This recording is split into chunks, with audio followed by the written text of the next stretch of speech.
Praise the lord. ప్రియ దేవుని బిడ్డలారా, ప్రభువైన యేసుక్రీస్తు నామంలో మీ అందరికీ మా హృదయపూర్వకమైన వందనాలు తెలియపరుస్తూ ఉన్నాం. ప్రతిదినం ప్రభు వాగ్దానం అనే కార్యక్రమంలోనికి ప్రేమతో మిమ్మల్ని ఆహ్వానిస్తూ ఉన్నాం. దేవుని బిడ్డలారా, క్షేమంగా ఉన్నారా? ఈ ఉదయకాలం మీరు ప్రార్థించారా? ప్రతిరోజు ప్రార్థించండి, దేవుని వాక్యం చదవండి. అనుదినము శ్రేష్టమైన వాగ్దానం ద్వారా ప్రభు మనతో మాట్లాడుతూ ఉన్నారు కనుక ప్రతిరోజు మరి యొక్క వాగ్దానాన్ని వీక్షించండి. ఈ ఉదయకాల సమయం ప్రభు మనకు అనుగ్రహించిన శ్రేష్టమైనటువంటి నూతన వాగ్దానాన్ని చదువుకుందాం. 86వ కీర్తన 5వ వచనం.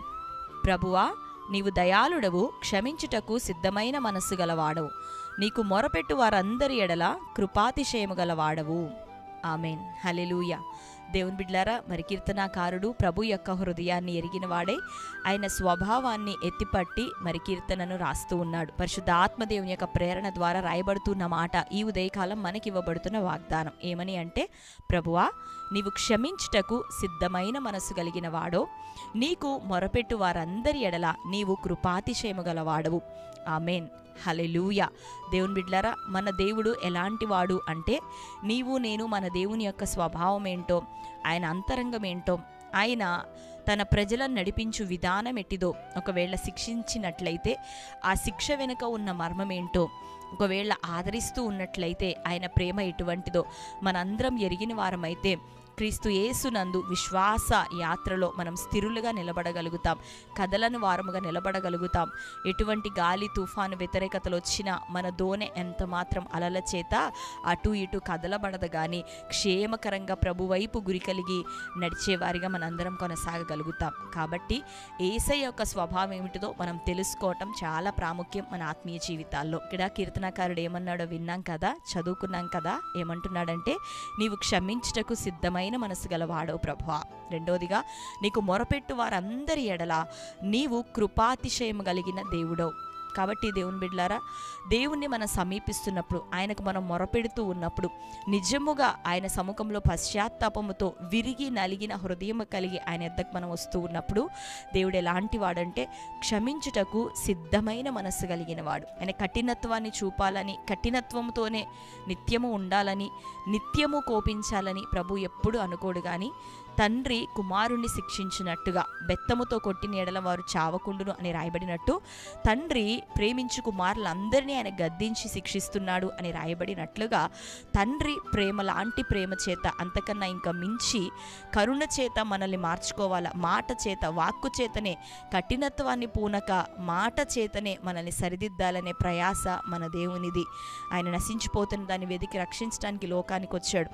నీ పట్ల, నా పట్ల అంతటి ప్రేమ కలిగిన దేవుడు. మనం పరిశుద్ధులమని, మనం మంచివారమని కాదు, కానీ మనం నశించిపోతూ ఉంటే, మన బలహీనతల మధ్యలో మనం చచ్చిన వారమై ఉండగా ఆయన మనల్ని వెతుక్కుంటూ ఈ లోకానికి వచ్చాడు. కాబట్టి దేవుని బిడ్డలారా, ఈరోజు రక్షించబడిన గుంపులో, సమాజంలో, మరి క్రీస్తు యొక్క సంఘముగా ఉన్నటువంటి మనలో అనేకమైన పొరపాట్లు, బలహీనతలు వస్తున్నప్పుడు, దేవుడి నుండి ఒకవేళ దీవెనను మనం చూడలేకపోతున్నప్పుడు, నీవు చేసిన అపరాధములను బట్టి శిక్షకు గురవుతూ ఉన్నప్పుడు, ఈ దేవుడే లాంటి వాడు, ఇంకా నన్ను ఎప్పుడు ఆశీర్వదిస్తాడు, నాకెందుకు ఈ పోరాటం అని నీ తప్పులను మర్చిపోయి వాటిని విడిచిపెట్టేసి ప్రభువుని దూషించేటట్లుగా, లేదా నిందించేటట్లుగా, లేదా ఆయన ప్రేమను గుర్తించినట్టుగా కఠినత్వాన్ని నువ్వు కలిగి ఉంటున్నావేమో. నీ దేవుడు నిన్ను క్షమించుటకు సిద్ధమైన మనసు కలిగిన వాడు. నిజముగా నువ్వు మొరపెడితే నీ పట్ల కృపను, అతిశయాన్ని, నీ పట్ల కృపాతిశయాన్ని ఆయన చూపేటటువంటి దేవుడు. కనుక మన జీవితంలో ప్రభువుని ఎప్పుడు మనం అపార్థం చేసుకోవద్దు. పోరాటాలు ఎదురవుతున్నప్పుడు, ప్రతికూలతలు ఎదురవుతున్నప్పుడు, దేవా నువ్వేమైపోయావయ్యా, నన్నెందుకయ్యా మర్చిపోయావు అని మనం మొరపెట్టడం, మూలగటం, ఏడవటం అది కాదు. కానీ దేవుడు ఆయన యొక్క గుణాతిశయాన్ని నువ్వు ఎత్తి ప్రార్థించాల. ఆయన గుణాతిశయాన్ని నీవు తెలుసుకొనినప్పుడు ఆయన నిశ్చయంగా క్షమించి సిద్ధ మనసుతో నిన్ను స్వీకరించడానికి ఆయన సిద్ధంగా ఉన్నాడు. ఆమేన్. మన పొరపాట్లను మనం సరి చేసుకుందాం, మొరపెడదాం, మూలుగుదాం, ప్రభు సన్నిధిలో కన్నీరు విడుద్దాం. పశ్చాత్తాపం, నిజమైన పశ్చాత్తాపంతో ప్రభువుని మనం సమీపిస్తే నిశ్చయంగా నిన్ను క్షమించడానికి ఆయన ఎప్పటికీ రెడీగానే ఉన్నాడు, సిద్ధంగానే ఉన్నాడు, సిద్ధ మనసు కలిగే ఉన్నాడు. ఆమేన్. కనుక ఈ దినం ప్రార్థిస్తావా? క్షమించు ప్రభుని అడుగుతావా? ఈరోజు ఎదుర్కొంటున్న ఆర్థిక సమస్యలు, అప్పులు, నష్టములు, వ్యాపారంలో అంత జీరో స్థితి, ఉద్యోగంలో అంత ఫెయిల్యూర్స్, అన్ని రకాల ప్రెషర్స్ని, చేస్తున్న ఉద్యోగ ప్రయత్నాలు సక్సెస్ అవ్వక, వివాహ సంబంధాలు కుదరక, గర్భఫలము లేక, సంవత్సరాలు అవుతున్నా నానా విధమైన శోధన చేత ఎందుకు నువ్వు కొట్టబడుచున్నావంటే మన స్వయంకృత అపరాధములే ఎక్కువ ఉంటాయి, మన తొందరపాటు నిర్ణయాలే ఉంటాయి ఎక్కువ. దానిని బట్టి మనం శోధనకు గురవుతాం. కానీ ఈరోజు నువ్వు రిపెంట్ అయితే, ప్రభు దగ్గరికి రాగలిగితే, ఇంతకాలం నేను అనుభవించింది ఇక చాలు ప్రభువా, నా సమస్త ప్రవర్తన మీద నీకే అధికారం ఇస్తున్నాను, నన్ను నడిపించు ప్రభువా, నేను ఒప్పుకుంటే నిజంగా దేవుడు నీ స్థితిగతులన్నిటినీ తీసుకొని ఆయన నిన్ను చక్కగా మలచబోతున్నాడు. కుమ్మరి వాని చేతిలో ఆ యొక్క కుండ విరిగిపోయినప్పుడు మరలా దాన్ని తీసి సరిచేసి బాగు చేసి మెత్తనిదిగా చేసి ఆ యొక్క మట్టి ముద్దను సార మీద ఉంచి దానికి సరి అయిన ఆకారం ఇచ్చి మరలా దాన్ని మంచి కుండగా, అద్భుతమైన పాత్రగా, సుందరమైన పాత్రగా, యజమానుడు వాడుకోవటానికి అర్హమైనటువంటి పాత్రగా, యోగ్యమైన పాత్రగా కుమ్మరివాడు చేసినట్లు ఈరోజు చితికిపోయిన నీ బ్రతుకుని ఆయన చేతికిస్తే, పగిలిపోయిన నీ జీవితాన్ని ఆయన చేతికిస్తే, నష్టమైపోయినటువంటి నీ సమస్తాన్ని ప్రభు చేతిలో నువ్వు పెట్టగలిగితే, నిజమైన పశ్చాత్తాపముతో, కన్నీటితో, మొరలతో నిశ్చయంగా ఆయన నిన్ను క్షమించడానికి సిద్ధ మనసు కలిగి ఉన్నాడు. మరలా నిన్ను చేబూనుకోబోతున్నాడు. మరలా నిన్ను పరిశ్రమలో, శ్రమలో ఒకవేళ ఉన్న నిన్ను తీసుకొని సార మీద ఉంచి సరిచేసి నిన్ను అందమైనటువంటి జీవితముతో, శ్రేష్టమైనటువంటి కృపతో ఆయన ఎదుర్కోబోతున్నాడు, నిన్ను ఆశీర్వదించబోతున్నాడు. ఆమేన్. కనుక ఛిద్రమైపోయిన జీవితములన్నిటిని కూడా ప్రభు చేతికి ఇచ్చేద్దాం, అప్పగిద్దాం. ప్రాణాత్మ శరీరములు ప్రభువుకు అప్పగిద్దాం, ఉపవసిద్దాం, ప్రార్థిద్దాం, పశ్చాత్తాపంతో ప్రభువుని సమీపిద్దాం. నిశ్చయంగా కృపాతిశయం కలిగిన దేవుడు, క్షమించుటకు సిద్ధమైన మనసు కలిగిన వాడు, నిన్ను క్షమించి తన హక్కున చేర్చుకొని నిన్ను గొప్పగా ఆశీర్వదించబోతుండగా ఈ సమయంలో ప్రభువుకి మన ప్రవర్తన అంతటిని, మన జీవితం అంతటిని ఆయన అధికారాన్ని కింద అప్పగిద్దాం.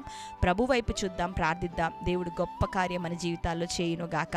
శ్రేష్టమైన వాగ్దానం, ఆదరణతో కూడిన వాగ్దానం. దేవుని బిడ్డలారా, కన్నీటితో వీలైతే రిసీవ్ చేసుకో, అర్థం చేసుకో. ప్రభు మాటని స్వీకరించు. నిశ్చయంగా పగిలిపోయిన నీ జీవితాన్ని ఆయన కట్టబోతున్నాడు, క్షమించుటకు సిద్ధముగా ఉన్నాడు. నీ పక్షాన కృపాతిశయముతో ఉదయకాలం దర్శించబోతున్నాడు. ఆమేన్. కనుక అందరం కళ్ళు మూసుకుందాం, వాగ్దానాన్ని నెరవేర్పు కొరకు ప్రార్థన చేసుకుందాం. ప్రార్థన. Thank you Holy Spirit God. యేసయ్యా మీకు వందనాలు, స్తోత్రాలు. శ్రేష్టమైన రీతిలో ఉదయకారం మరొకసారి ప్రభా మాతో మీరు మాట్లాడినందుకు నీకు వందనాలు ప్రభా. అవునయ్యా తండ్రి, నీవు క్షమించుటకు సిద్ధమైన మనస్సు కలిగిన వాడవనియు అయ్యా, నీకు మొరపెట్టు వారందరి ఎడల ప్రభా కృపాతిశయం గల దేవుడవని ఈ ఉదయకాలం మాకు జ్ఞాపకం చేస్తున్నారు. నీ స్వభావం నాయన మమ్మలను క్షమించుటకు సిద్ధమైన మనస్సు ప్రభా, మా పట్ల మొరపెడుతున్న వారందరి ఎడల నాయన అతని కృపాతిశయం చూపే దేవుడు. నీ కృప, నీ యొక్క క్షేమము ప్రభా, అయ్యా నీ మహిమ ఇది మొదలుకొని బిడ్డలను వెంబడించును గాక. ఎక్కడెక్కడైనా పడిపోయిన స్థితిలో, విడిపోయిన స్థితిలో, చెదిరిపోయిన స్థితిగతుల మధ్యలో నీ ప్రజలు ఉన్నారు అయ్యా ప్రభా, క్షమించటకు సిద్ధమైన మనసు కలిగిన దేవుడివై వారిని అందరినీ క్షమించండి, వారిని ఆదరించండి. నీ కృపతో ప్రభా జ్ఞాపకం చేసుకోండి, వారిని అంటు కట్టండి ప్రభా. అయ్యా సరిచేయండి నాయన, బలపరచండి తండ్రి. నీ సన్నిధిలో పశ్చాత్తాపడుతుండగా, క్షమించమని వేడుకుంటుండగా, విరిగి నలిగిన మనస్సుతో ప్రభా నీ సముఖానికి తిరిగి వస్తుండగా, మొర్ర పెడుతుండగా, ఇది మొదలుకొని సిద్ధమైన మనసు గల దేవుడు వారిని క్షమించి ప్రభా లేవనెత్తండి. కోల్పోయిన యావత్తు తిరిగి వారికి దయచేయబడాలి. నీ మహిమతో నింపబడాలి. ఆత్మీయంగాను భౌతికంగాను ప్రభా ప్రతీది కోల్పోయింది తిరిగి వారికి దయచేయబడాలి. రక్షణ ఆనందం మరలా దయచేయి. సమాధానంతో నింపు, నెమ్మదితో నింపు, హృదయాలు తండ్రి ఆనందముతో నింపయ్య. కలవరం, భీతి, భయం తొలగించండి. నీ కృపని బిడ్డల జీవితాల్లో దయచేయమని ప్రార్థిస్తూ ఈ దినం కోర్టు కేసులు, భూతగాథలు ప్రభా, భార్యాభర్తల మధ్యలో గొడవలు తండ్రి అయ్యా నానా విధమైన సమస్యలని బిడ్డలందరికీ విడుదల కలగాలి. యేసు నామములో ఉద్యోగ ప్రయత్నాలునైనా సఫలమవును గాక. మంచి ఉద్యోగాల బిడ్డలు స్థిరపరచబడుదురు గాక.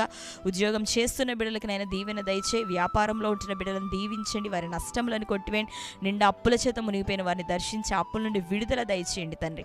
ఏ పోరాటాలు ఎదుర్కొంటున్న ప్రతి విధమైన సమస్య నుండి విడుదల కలుగును గాక. ఆత్మీయంగా కార్యం చేయండి. రక్షణ, మారు మనసు లేని కుటుంబాల్లో నీ కార్యం జరుగును గాక. మారు మనసు తగిన ఫలములు ఫలించుదురు గాక. ప్రతి వారిని మీరు ఆకడ కొరకై సిద్ధపరచమని ఈ దినం బర్త్డే, మ్యారేజ్, యానివర్సరీ సెలబ్రేట్ చేసుకున్న బిడ్డలందరినీ దర్శించండి.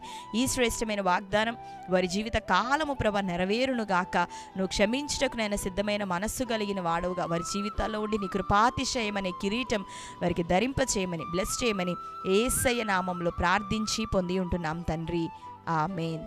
Praise the Lord. దేవుని బిడ్డలారా, శ్రేష్టమైన వాగ్దానం మరొకసారి మీరు వీక్షించండి. మీ బంధువులు, ప్రియులు అనేకులు కూడా మరి ఒక వాగ్దానాన్ని షేర్ చేయండి. ఇప్పుడే మొదటిసారిగా ఇక ఛానల్ వాగ్దానం మీరు చూస్తూ ఉన్నట్లయితే పాస్టర్ టీ రాజు అనే మన ఛానల్ని సబ్స్క్రైబ్ చేసుకోండి. డైలీ మార్నింగ్ వాగ్దానం వస్తుంది, మీరు వీక్షించండి, ప్రార్థనలో పాల్గొనండి, అనేకులకు షేర్ చేయండి.